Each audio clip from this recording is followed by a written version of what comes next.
padroeira de um povo a lutar, a gente mineira te quer exaltar, não só lá na serra. Amado irmão, amada irmã, saúde e paz. Tome conta do nosso coração e fecunde nosso coração a alegria de estarmos aqui por graça de Deus para proclamar a palavra ao redor de nossa mãe, que nos inspira, caminha conosco e nos ajuda para respondermos ao chamado, como ela é exemplar para nós, que Deus nos faz. Hoje é a primeira sexta-feira deste mês de janeiro deste ano. O grande convite permanente é que tenhamos em nós os mesmos sentimentos de Cristo Jesus, como se dirige o apóstolo Paulo, convocando aos filipenses para assim viverem. Por isso, vamos deixar que a pergunta que Jesus fez aos discípulos de João que o seguiam, seja feita a mim, a você, ao seu coração. O que estáis procurando? Eles responderam, Rabi, que quer dizer mestre, onde moras? Jesus respondeu com um convite a nós, vinde ver. Foram, pois, ver onde ele morava e nesse dia permaneceram com ele. Profundo e interpelante, meu irmão, minha irmã, é o que nos aponta o comentário sobre o Evangelho de João, Santo Agostinho. Ao ver o que passava, João Batista diz, eis o Cordeiro de Deus. Ele é o Cordeiro de um modo todo especial, pois os discípulos também são chamados cordeiros. Eis que eu vos envio como cordeiros no meio de lobos. Jesus diz isso no capítulo 10, versículo 3 do Evangelho de Lucas. E esses mesmos discípulos são ainda chamados de luz. Vós sois a luz do mundo. Mateus, Sermão da Montanha, capítulo 5, versículo 14. Mas não no mesmo sentido em que foi dito. Ele era a luz verdadeira que ilumina todo homem que vem a este mundo. Cristo é o Cordeiro em sentido único, pois só ele é sem mancha e sem pecado.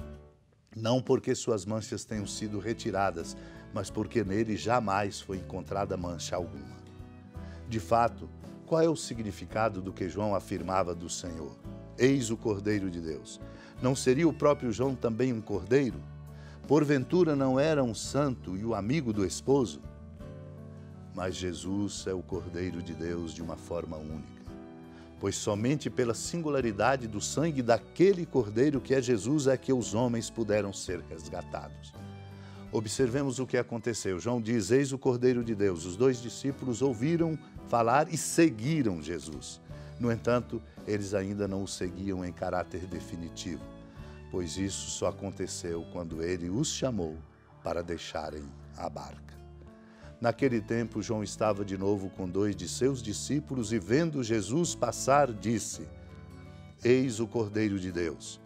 Ouvindo essas palavras, os dois discípulos seguiram Jesus. Voltando-se para eles e vendo que o estavam seguindo, Jesus perguntou, o que estáis procurando? Eles disseram, Rabi, que quer dizer mestre, onde moras? Jesus respondeu, vinde ver. Foram, pois, ver onde ele morava e nesse dia permaneceram com ele. Era por volta das 4 da tarde. André, irmão de Simão Pedro, era um dos dois que ouviram as palavras de João e seguiram Jesus. Ele foi encontrar primeiro seu irmão Simão e lhe disse, encontramos o Messias, que quer dizer Cristo. Então André conduziu Simão a Jesus. Jesus olhou bem para ele e disse, tu és Simão, filho de João, tu serás chamado Cefas, que quer dizer pedra. Amado e amada de Deus, é preciso procurar para encontrar. Procuramos muitas coisas e muitas coisas encontramos. Aliás, na verdade, entre muitas coisas que procuramos, as procuramos não adequadamente e por isso encontramos aquilo que não é adequado para nós. Procuramos, pois, a Ele, Cristo. Escutando, como os discípulos de João escutaram o seu mestre dizer, eis o Cordeiro. Eis o Cordeiro. Ouvindo essas palavras, os dois discípulos seguiram Jesus. Voltando-se para eles e vendo que o estavam seguindo, perguntou, o que estáis procurando? O coração nosso é um coração que procura, cada um de nós sabe. Eles então disseram, mestre, onde moras? Jesus os convida, vinde ver, isto é, caminhem comigo. Vejam como é o meu ritmo de vida. Vejo o horizonte que marca o caminho de minha missão. Vinde ver. Foram, pois, ver onde ele morava e permaneceram com ele naquele dia. Nasce dentro deles um novo tempo. Por isso André, irmão de Simão Pedro, que era um dos dois que ouviram as palavras de João e seguiram Jesus, vai ao encontro do seu irmão Simão e lhe anuncia, dando testemunho. Encontramos o Messias, o Cristo. Conduz então Simão Pedro a Jesus, que olha para ele e diz: Tu és Simão, filho de João, tu serás chamado Cefas. O encontro com Cristo muda a vida de cada um de nós.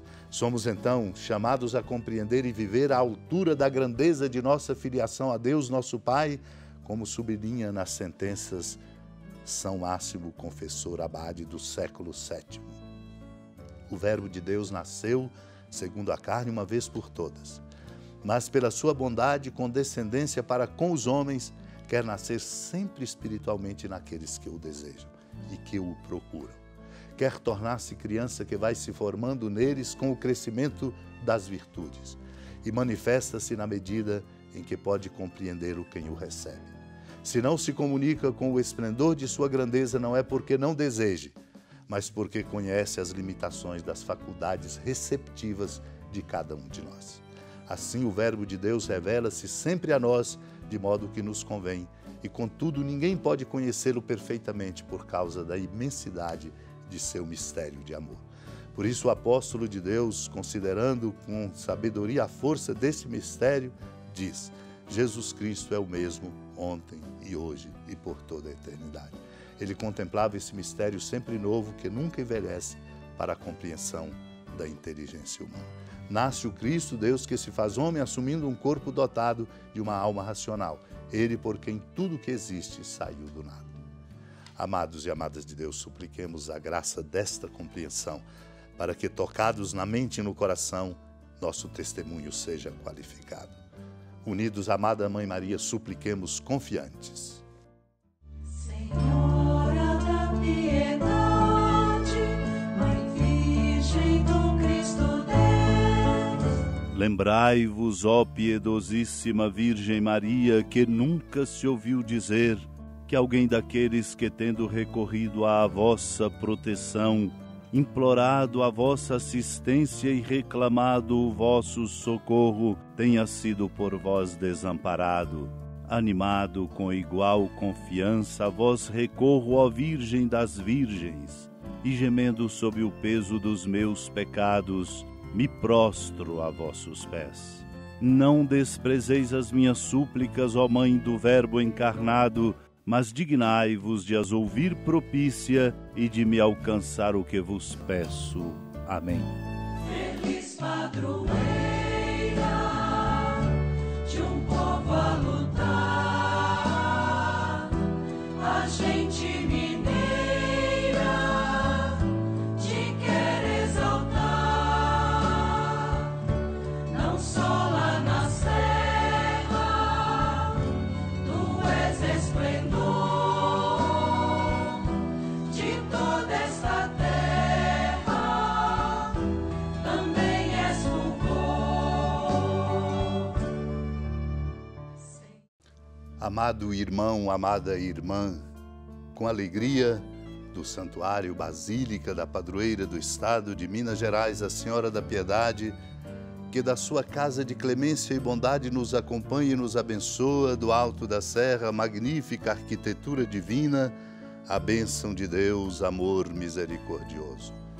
Pai, Filho e Espírito Santo, desça sobre sua família, proteja sua casa, sustente sua vida, fecunde o caminho missionário de nossa igreja, nos encha de sabedoria e permaneça conosco para sempre. Amém.